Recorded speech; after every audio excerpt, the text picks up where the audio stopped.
भाजपा दफ्तरों में लड्डू बांटे जा रहे हैं तो कहीं विपक्ष के कैंप में 18 तारीख को या फिर सिर्फ ये एक सियासी टूल है अफसरों पर दबाव बनाने का। क्या इस बार एग्जिट पोल औंधे मुंह गिरेंगे? सर्वे एजेंसियों का हाल कुछ ऐसा है कि अब जनता को न उन पर भरोसा है न विश्वास नहीं है, यानी खेल दोनों तरफ से गड़बड़ ही है।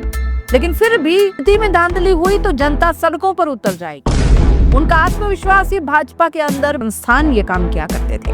अब कुकुर मुत्ते जैसी एजेंसियां 2 दिन में बनती हैं और तीसरे सर्वे गलत निकले, मैंने बहुत मेहनत की थी, इतनी गिरावट शायद ही किसी पेशे में देखी गई। अब सब पोल जारी किए गए। अब देखो भाई, जनता ने तो वोट दे दिया, अब खेल सिर्फ में इस बार जनता उस खेल को भाग चुकी। जमीन पर जो हो रहा है वो टीवी पर से नौकरी चाहिए और तेजस्वी यादव ने वही वादा कर दिया। तेजस्वी ने हर परिवार में एक सदस्य को रोजगार देने की बात कही है और ये बात सीधे महिलाओं और युवाओं के दिल में उतर गई। दोस्तों, बिहार की राजनीति में अभी जो माहौल है वो किसी रणभूमि से कम नहीं है। एक तरफ टीवी चैनलों पर एनडीए की वापसी के नगाड़े बज रहे हैं और दूसरी तरफ तेजस्वी यादव का आत्मविश्वास आसमान छू रहा है।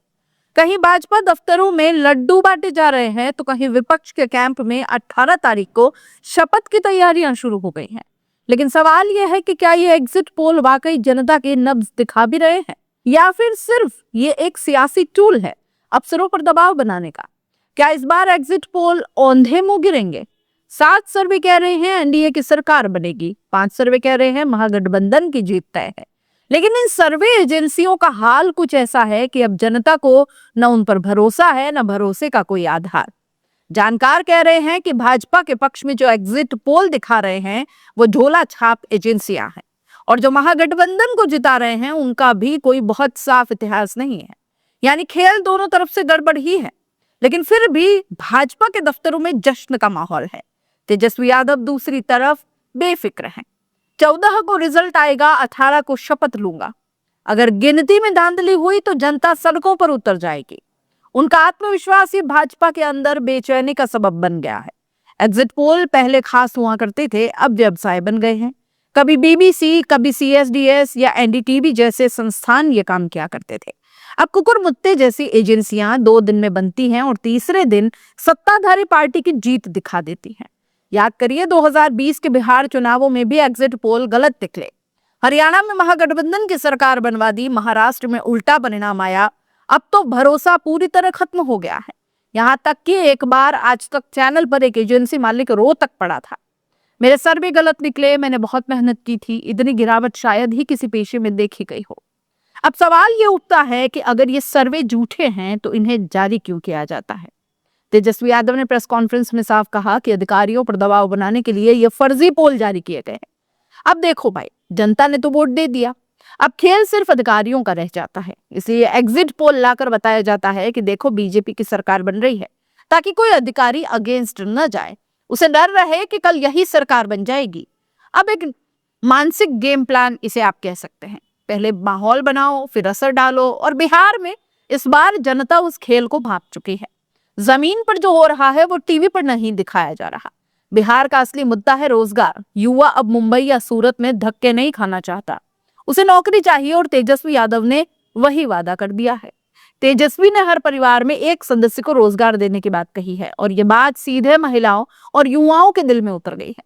महिला के खाते में 10,000 रुपए आ जाएं या बेटे को नौकरी मिले, हर माँ जानती है कि कौन सा वादा असली है। पिछड़ी जातियों, दलितों, यहाँ तक कि 20 से 30% अगड़ी जातियों के युवा भी इस बार तेजस्वी की तरफ चुके हैं। मुस्लिम वोट तो लगभग एकजुट होकर एनडीए के खिलाफ गया ही है। ओवैसी जैसे नेता शायद खाता भी न खोल पाए। एक और बड़ा सवाल उठता है, जब यूपी, एमपी, झारखंड पास हैं तो गुजरात से फोर्स क्यों बुलाई गई? साफ है जहां जहां बीजेपी की सरकारें हैं वहीं से फोर्स बुलाई जा रही है। इससे तो और शक गहराता है कि काउंटिंग के दिन कुछ सेटिंग तो नहीं होगी। लेकिन वो ये भी कहते हैं कि अगर फर्क 25 से 30,000 वोट का है तो कोई अधिकारी कुछ नहीं कर सकता। हाँ, 1-2 हजार के अंतर में खेल जरूर हो सकता है। अब आते हैं बिहार के सबसे दिलचस्प अध्याय पर, नीतीश कुमार। नीतीश के बेहद करीबी नेता लालू प्रसाद से गुप्त रूप से मिले। ये मुलाकात फोन पर भी हो सकती थी, लेकिन उन्होंने खुद जाकर की। इसका मतलब साफ है, पटना की रोशनी बुझती दिख रही है। उन्होंने एक ट्वीट में लिखा भी था, नीतीश का तीर अब लालटेन जलाएगा। यानी खेल उल्टा पड़ सकता है। बीजेपी की योजना कि हम अपना मुख्यमंत्री बनाएंगे शायद धरी की धरी रह जाए। नीतीश और तेजस्वी में कोई नया समीकरण भी बन सकता है। संभव है कि तेजस्वी उन्हें पहले मुख्यमंत्री बनने दें और बाद में सत्ता का ट्रांसफर हो जाए। राजनीति में असंभव देखिए कुछ भी नहीं है।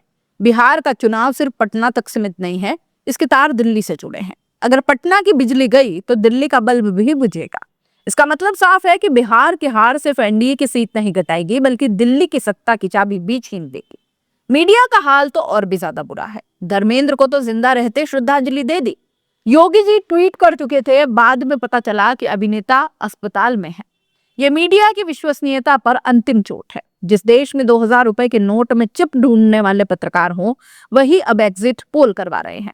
राजनीतिक विश्लेषक कहते हैं जब इसका पोल परसों खुलेगा तो ये टेबल के नीचे छिपे मिलेंगे।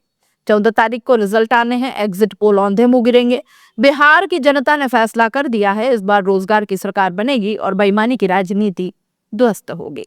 तेजस्वी यादव की जीत ऐसी होगी कि सबको हैरान कर देगी और एग्जिट पोल करने वाली एजेंसियां फिर कभी सर्वे करने की हिम्मत नहीं करेगी। तो दोस्तों कहानी बहुत साफ है। एग्जिट पोल का रंग फीका पड़ गया है। जनता अब अपने वोट से मीडिया और सत्ता दोनों को जवाब देने वाली है। 14 तारीख को सच सामने आ जाएगा। कौन औंधे मुंह गिरेगा, कौन शपथ लेगा, कौन इतिहास में रह जाएगा। वैसे आप इस पूरे मामले पर क्या कहते हैं? क्या सोचते हैं किसकी सरकार बनेगी, किसकी सरकार या किसके सपने औंधे मुंह गिर जाएंगे? एग्जिट पोल पर आपको कितना भरोसा है? सब कुछ कमेंट बॉक्स में लिखिएगा। जाते जाते चैनल को लाइक, शेयर और सब्सक्राइब जरूर कीजिएगा। नमस्कार।